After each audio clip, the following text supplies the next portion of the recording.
I'm Henry Twinamasko, and I'm a teacher by profession.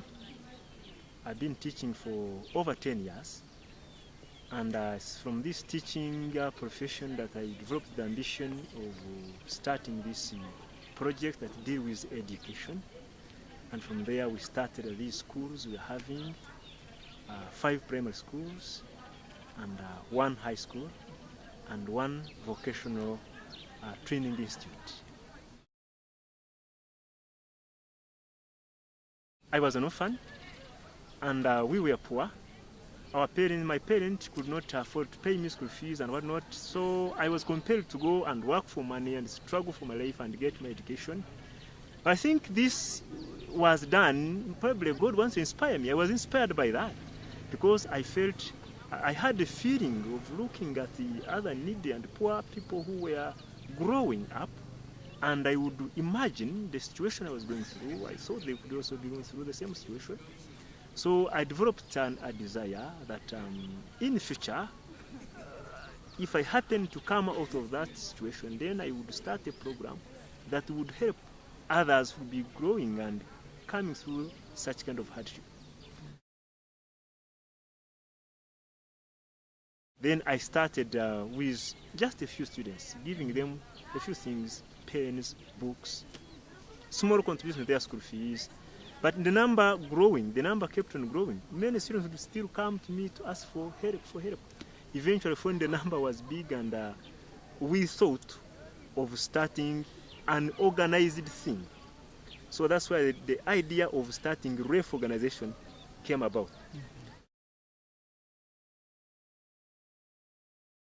Really, we are facing a very difficult time, but which I think is not only affecting REF, it's a national problem.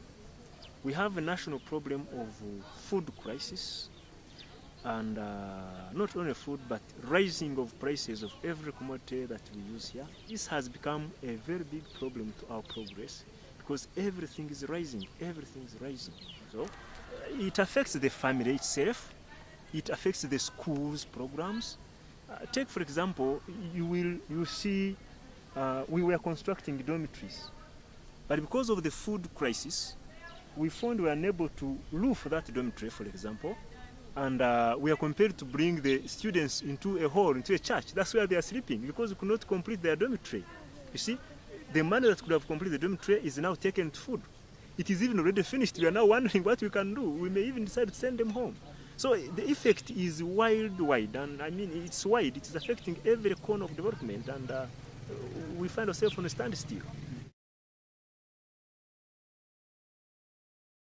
We are community oriented, and therefore we are focusing at poor students, the needy students who cannot afford school fees for these other big private institutions, but who at the same time feel they are not getting the best to government institutions. So we want to bring them, try to see if we can try to give them some good education, better moral principles at the cheapest cost. We are really doing very, very, very well. Because one, you have to look at the materials we are using. Most of the government schools have a lot of instructional materials. The government supplies them with a lot of books, a lot of science equipments.